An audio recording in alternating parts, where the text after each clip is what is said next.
অনেক video viral হচ্ছে, clippings viral হচ্ছে, এবং তার সঙ্গে সঙ্গে দেখছি প্রচুর লোকের কমেন্টস আসছে, বক্তব্য আসছে, পজিটিভ নেগেটিভ সব মিলিয়ে আসছে। রিগার্ডিং দ্যাট ভিডিও, সব থেকে প্রথমে ভিডিও সম্পর্কে আমি বলি, এটা আমার জন্য খুবই আশ্চর্যের ব্যাপার। মানে একটা ড্রামা ক্লিপ যেটা এরকম ভাবে ভাইরাল হয়েছে, অবভিয়াসলি সেই একটা অনেকে জিজ্ঞেস করেছে এই ভিডিওর ব্যাপারে, তো definitely it's part of drama clip, এটা অবভিয়াসলি অরিজিনাল না।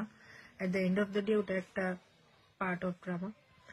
এবং আরো অনেক ভিডিওস আমাদের আছে, ডিপার্টমেন্টাল নাচ গান, যেখানে স্টুডেন্টরা নাচ করছে, গান করছে, আমিও পার্টিসিপেট করি বাচ্চাদের সামনে, আমাদের অন্য ফ্যাকাল্টি আছে তারাও পার্টিসিপেট করে নাচ গান ড্রামা সবকিছুতে। কিন্তু আমার জন্য আশ্চর্য ব্যাপার এটাই কি নাচ গান এইসবের ভিডিও ভাইরাল না হয়ে শুধু পার্টিকুলার একটা সাইকো ড্রামার থেকে একটা কিছু কিছু ক্লিপস ধরে ধরে সেগুলোকে ভাইরাল করা হলো।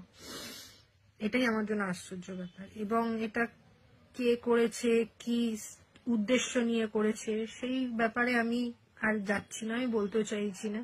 এটার জন্য অথরিটিজ আছে যাচাই করার জন্য, ওরাই যাচাই সত্যিটা বের করবে। আমার পুরো বিশ্বাস আছে অথরিটিজের ওপর, ওরাই যাচাই করে বের করতে পারবে যে কে করছে, কি উদ্দেশ্য নিয়ে করেছে, ভিডিওস গুলো ভাইরাল করেছে। কিন্তু এটাই বলবো যে ভিডিওস গুলো ভাইরাল হওয়ার জন্য পেছনে আমার তো ডিফেমেশন হচ্ছেই একটা, সেটা নিয়ে আমিও লড়ছি। কিন্তু একবারও এই জিনিসটা মানুষের মাথায় এই জিনিসটা ভাবা দরকার কি আমার সাথে আরো কিছু স্টুডেন্টস আছে যাদেরকে মানে যাদের কথা অ্যাকচুয়ালি ভাবা হচ্ছে না, যাদেরকে নিয়ে এটা ভাবা উচিত কি তাদের একটা ক্যারিয়ার আছে। আমার ক্যারিয়ার তো চলো আমি এগিয়ে গেছি অনেকটা, অলরেডি কাজ করছি, চাকরি করছি, ঠিক আছে আমার ক্যারিয়ার। এবং আমার ব্যাকগ্রাউন্ড তো যারা আমাকে চেনে জানে, আমার ব্যাকগ্রাউন্ড হচ্ছে পুরোপুরি research background, studies research background. আমি এই নিয়েই থাকি, রিসার্চ পাবলিকেশন এইসব নিয়েই বেশিরভাগ থাকি। এবং আমি সবসময় স্টুডেন্টসদের এবং সবসময় মোটিভেটও করে এসেছি, রিসার্চ করো, পাবলিকেশন করো, বুক চ্যাপ্টার্স করো, এবং এখনো করে যাচ্ছি। এখনো স্টুডেন্টদের সাথে রিসার্চ নিয়ে কাজ করছি, স্টুডেন্টসদের নিজের সঙ্গে ইন্টারন্যাশনাল কনফারেন্সে নিয়ে যাচ্ছি, বিভিন্ন কনফারেন্সে নিয়ে গিয়ে ওদের দিয়ে প্রেজেন্টেশন করাচ্ছি যাতে ওদের কনফিডেন্স বুস্ট হয়, প্রেজেন্টেশন করে যাতে ওরা অডিয়েন্সকে ফেস করতে পারে, ওদের পার্সোনালিটি ডেভেলপমেন্টের জন্য কি করা উচিত। তো এই সব নিয়ে আমি, সবাই জানে সেটা, মানে আমার অথরিটিও জানে, আমার কর্তৃপক্ষ জানে, আমার স্টুডেন্টস জানে, সবাই এই ব্যাপারগুলো জানে। তো আর কি আমি এইসবের ওপরই ফোকাস থাকা পছন্দ করি। কিন্তু সেখানে এই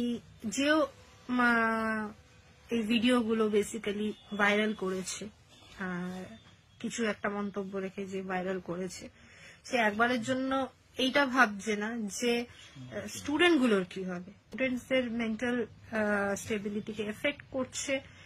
তো আমি কোনোভাবেই চাইবো না যে এর বেশি আর স্টুডেন্টসদের আমি ওদের মেন্টাল পরিস্থিতির উপর এফেক্ট করি। কেন যারা আমার স্টুডেন্টস তারা বরাবর জানে যে আমি from the very first day সবসময় স্টুডেন্টসদের সাপোর্টে বলে এসেছি, স্টুডেন্টসের জন্য বলে এসেছি, লড়ে এসেছি, করে এসেছি। এই মুহূর্তেও আমি এটাই চাইবো যে আমার ইমেজ থেকেও বেশি যাতে স্টুডেন্টসদের মেন্টাল হেলথ কে কিছু না হয়, স্টুডেন্টসদের মেন্টাল হেলথ এফেক্টেড না হয়। কারণ কি এইসব থেকে সব থেকে এফেক্টেড আমার মনে হয় স্টুডেন্টস, তাদের মেন্টাল হেলথই হচ্ছে।